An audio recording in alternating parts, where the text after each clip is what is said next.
Assalamualaikum warahmatullahi wabarakatuh. Pada kesempatan kali ini di mata kuliah Sistem Komunikasi kita akan coba membahas tentang unsur-unsur komunikasi.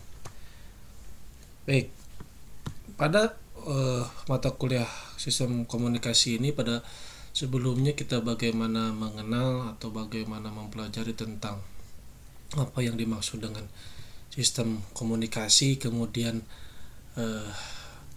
kita juga pernah pelajari bagaimana urutan sistem komunikasi itu apa saja yang harus ada dalam suatu sistem tersebut. Untuk untuk pertemuan kali ini kita akan lebih spesifik membahas tentang unsur, kemudian nanti bagaimana tentang membahas tentang jenis komunikasi dan sebagainya. Yang pertama kita akan coba bahas tentang judul unsur atau elemen komunikasi. Dalam KBBI, unsur atau elemen merupakan atau mempunyai makna adalah bagian terkecil sederhana dari suatu hal benda yang saling mengkait menjadi sebuah sistem atau konsep ilmu.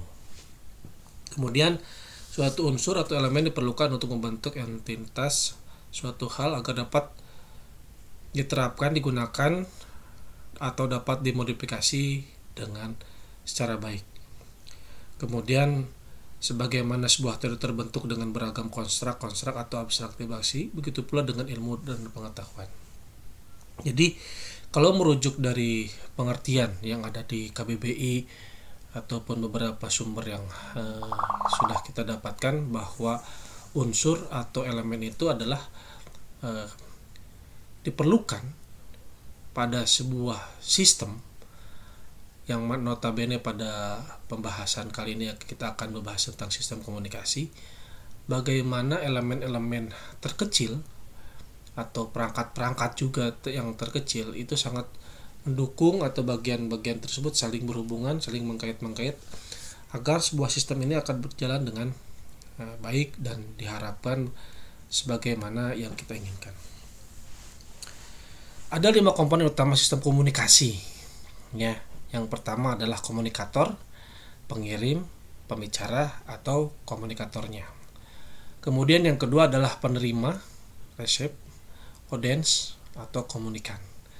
Yang ketiga adalah message atau konten, yaitu biasa berupa dengan language, speech atau pesan.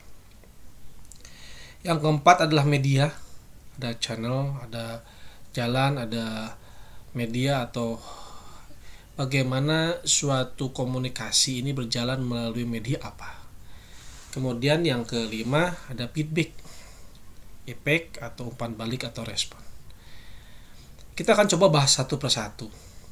Komunikator atau kita sebagai kalau pertemuan sebelumnya kita bahas atau kita kemukakan sebagai transmitter atau pengirim, adalah kalau misalkan dibilang adalah ini yang memulai ataupun juga yang bagaimana sebuah komunikasi itu akan pertama sekali akan dilakukan atau berjalan. Misalkan kita sebuah ada kelompok atau organisasi atau juga bagaimana sebuah komunitas berkumpul. Di situ ada MC, di situ ada moderator, kemudian ada pembicara dan sebagainya. Yang paling pertama dimulai atau berperan penting itu secara logika, bagaimana sebuah perkumpulan itu adalah yang memulai atau bagaimana sesuatu pertemuan itu dimulai dengan yang pertama kali berbicara. Sehingga meskipun semuanya itu saling berkaitan, tanpa ada yang memulai tidak ada pembicaraan atau dan sebagainya. Kemudian kalau kita telah juga lebih banyak, lebih dalam, ada bahasa. Kalau misalkan kita berbicara kemudian tidak ada yang mendengarkan, tidak ada terjadi komunikasi. Begitupun juga ada pendengar tapi tidak ada yang pembicara, juga tidak terjadi komunikasi. Kemudian ada message atau bahasa. Misalkan ada penerima, ada pembicara, ada pendengar. Kemudian kontennya, kalau misalkan komunikasi yang baik itu sistem komunikasi dapat dimengerti. Misalkan kamu berbicara bahasa Thailand, kemudian yang mendengarkan itu tidak bisa baca Thailand. Ada terjadi pengiriman informasi tapi tidak dapat diterima karena pendengar itu tidak mengerti apa yang bicarakan atau ada yang disampaikan oleh si pengirim, ya. Jadi kalau misalkan ingin semua informasi itu tersampaikan, ya harus protokolnya itu. Kalau saya bilang pertemuan kemarin ada protokol bagaimana kita bisa handshake, kemudian saling mengerti dan sebagainya, itu harus ada prosedurnya gitu kan. Kemudian medianya, kalau misalkan kemarin kita bilang ada media yang guided dan unguided, itu bahasa sederhananya bagaimana lewat udara itu tidak kelihatan kita, ya. Kemudian kalau misalkan lewat kabel, kemudian lewat fiber optik, itu medianya kelihatan. Tetapi bagaimana menggunakan wireless, kemudian bagaimana komunikasi handphone ini berkomunikasi antara handphone, kemudian ada BTS ada master ada BTS lagi, kemudian handphone kembali, itu kita kelihatan. Coba bayangkan kalau misalkan kelihatan media yang digunakan oleh handphone. Setiap handphone itu memiliki kabel masing-masing dan tidak bisa bergerak gitu kan. Makanya handphone itu juga komunikasi bergerak, kita bisa kemana-mana, sehingga mobile, ya, ada mobile phone, ada komunikasi bergerak dan sebagainya bahasanya. Kemudian yang paling juga terakhir, tapi bukan terakhir yang yang saling menentukan, tetapi juga kalau ada feedback pada saat kita berbicara, kemudian ada yang mendengarkan. Kalau misalkan tidak ada respon, tidak ada feedback, apakah informasi yang kita sampaikan ini sudah tersampaikan dengan baik atau tidak, ya kita tidak tahu gitu maksudnya. Artinya ya juga feedback ini saling ya unsur penting juga sebenarnya dari keseluruhannya itu. Meskipun ya tadi saya bilang kalau pertama kita mulai itu yang paling diperlukan itu adalah bagaimana memulai suatu komunikasi, ya. Ini ada model-model komunikasi. Model komunikasi merupakan gambaran tentang rangkaian unsur elemen komunikasi yang menunjukkan komunikasi sebagai ilmu, sistem serta proses yang terjadi di dalamnya. Ini komunikasi yang dilakukan pada sistem pembelajaran ada bagaimana tidak hanya penceramah, ya. Sekarang itu lagi yang terpaling tren sekarang itu bagaimana pendidik itu sekarang sudah sudah susah menerapkan pendidikan, ya. Yang namanya pendidik itu beda dengan penceramah. Kalau penceramah hanya saja menyampaikan, tetapi tadi feedback dan sebagainya tidak diperlukan. Apakah bagaimana kita akan menerapkan RPS OBE, oriented based of education, ya, jika kita tidak bisa menerapkan apa yang namanya pendidikan itu dalam sistem pendidikan. Ya, saya hanya menyampaikan materi yang ingin saya sampaikan sesuai dengan RPS. Kalian mau mengerti atau tidak, terus bagaimana metode yang saya lakukan, yang penting saya tersampaikan saja. Itu namanya penceramah gitu kan. Artinya hanya menyampaikan apa yang perlu disampaikan, dan saya tidak perlu mengevaluasi apakah mahasiswa ini dapat kembali menjelaskan apa yang sudah saya jelaskan atau tidak. Itu sekarang pendidik itu susah, ya. Bagaimana perilaku sudah tidak lagi dijadikan sebagai dasar pendidikan, hanya sebagai bagaimana materi tersampaikan, seperti itu, ya.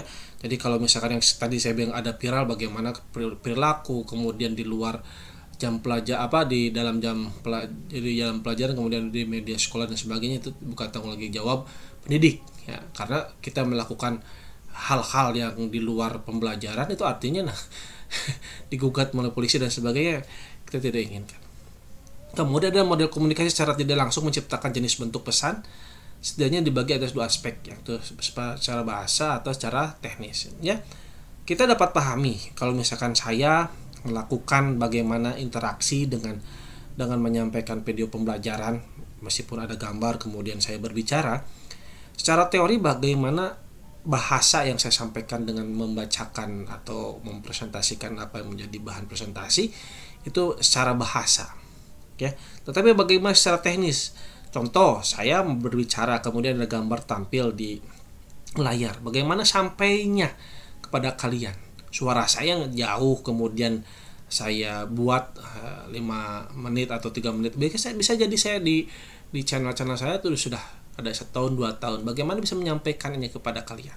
Itu secara teknis, ya. Jadi bagaimana caranya, kalau misalkan dibanding lagi ada yang namanya bagaimana secara langsung dan secara tidak langsung, ya. Kemudian bentuk pesan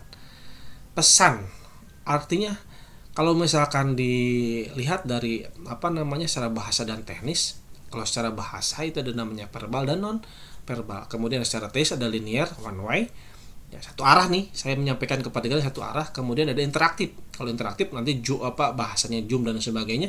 Tapi kadang-kadang kalau pembelajaran seperti ini saya undang ke dalam suatu Zoom, kemudian kita berinteraksi, kadang-kadang ya susah. Karena medianya kalian sambil saya tidak tahu. Tapi kalau secara langsung saya kelihatan bagaimana raut muka wajah kalian, mendengarkan atau tidak, fokus tidak kepada pembicara, itu kelihatan. Tapi secara teknis kalau tidak tidak langsung itu tidak kelihatan. Saya tidak bisa melihat wajah kalian. Kadang-kadang di Zoom kemudian video conference kalian juga tidak mengaktifkan video, ya juga saya tidak bisa melihat respon, tidak bisa interaktif yang kalian lakukan. Sehingga nyatanya pada saat pembelajaran ini saya hanya one way atau menyampaikan apa yang menjadi bahan materi yang perlu sampaikan kepada kalian. Ya, ini kalian bisa pahami atau pelajari secara lebih dalam bagaimana pengertian verbal, non verbal, linear, interaktif. Ya, jadi contohnya sudah saya sampaikan sekilas. Ada metode menurut Lawson, ya, Laswell, ada Wu, ada Seward, ada in which channel, kemudian ada to whom, kemudian with what effect. Efeknya apa? Jadi pengaruh yang dilakukan. Contoh, ya, saya melakukan interaksi misalkan dalam media sosial, kemudian apa efeknya? Ya, Gangnam Style itu kan komunikasi sehingga orang mengikuti. Kemudian apalagi yang velocity dan sebagainya, itu efek. Bagaimana lingkungan atau masyarakat itu bisa mengikuti apa yang sudah kita coba sampaikan. Aristoteles modelnya ada speaker, speech, audience, dan efek. Sama, yang pasti itu bagaimana efek yang ditimbulkan dari apa yang disampaikan. Jadi artinya kalau misalkan saya menyampaikan materi ini dengan RPS atau yang dibebankan kemarin panduan dan sebagainya, artinya bagaimana saya bisa menjelaskan dan kalian juga bisa menjelaskan kembali. Harapannya seperti itu. Efeknya bagaimana? Gitu, ya. Pengaruhnya apa? Apakah ilmu, pengetahuan atau kemampuan yang kalian setelah mendapatkan pencerahan atau ceramah dari yang saya lakukan, apakah menambah kalau bahasa sederhananya adalah keilmuan kalian meningkat atau hanya segitu-situ saja? Itu efeknya. Jadi kita belajar untuk mengetahui atau lebih memahami apa yang belum kita ketahui atau yang sudah kita ketahui tapi lebih diperdalam lagi. Itu fungsinya belajar, gitu, ya. Kemudian ada Shannon and Weaver communication. Ada information source, ada transmitter, ada noise, ya, ada receiver, ada reception. Jadi kalau dari ketiga ini ada si Shannon ini ada menambahkan noise, ya. Artinya segala sesuatu itu ada gangguan sehingga kita bisa ada hal-hal yang tidak tidak bisa disebutkan tetapi mempengaruhi kualitas dari komunikasi yang kita lakukan. Contoh, pada saat pertama saya sampaikan, kalau misalkan kita sedang menerangkan, kemudian ada orang yang berbicara diskusi di dalam sebuah pembelajaran, itu pasti mengganggu sehingga kadang-kadang komunikasi yang materi yang saya sampaikan kadang-kadang tidak dapat dimengerti atau tidak dapat dipahami atau tidak bisa disampaikan. Contoh yang lain, noise yang terjadi bagaimana pada saat guru atau dosen menyampaikan materi itu kadang-kadang manusia tidak mahasiswa tidak fokus, pegang HP, malah nonton YouTube, main game misalnya, itu adalah lebih parah lagi, bukan noise lagi tapi distorsi atau gangguan ya. Seperti itu sebenarnya. Ini yang Shannon ini ya lebih detail bagaimana komunikasi itu ada hal-hal yang tidak pengganggu dan sebagainya itu disampaikan. Ya ada Sham, ini Sham interaktif. Jadi bagaimana message-nya itu saling bertukar saling bertukar informasi sehingga ada encoder dan decoder gitu kan. Bahasa yang ini digunakan sudah mewakili atau sudah modern sehingga di sini memerlukan, kalau di TV digital ini sudah memerlukan encoder STB itu kan ya. Bagaimana kita bisa melipat gandakan channel dan kemudian membukanya kembali atau mengubahnya kembali ke banyak channel dalam sebuah penerima. Ini lebih modern dan sudah diterapkan di periode sekarang. Ini ada peran komunikasi dan fungsi komunikasi.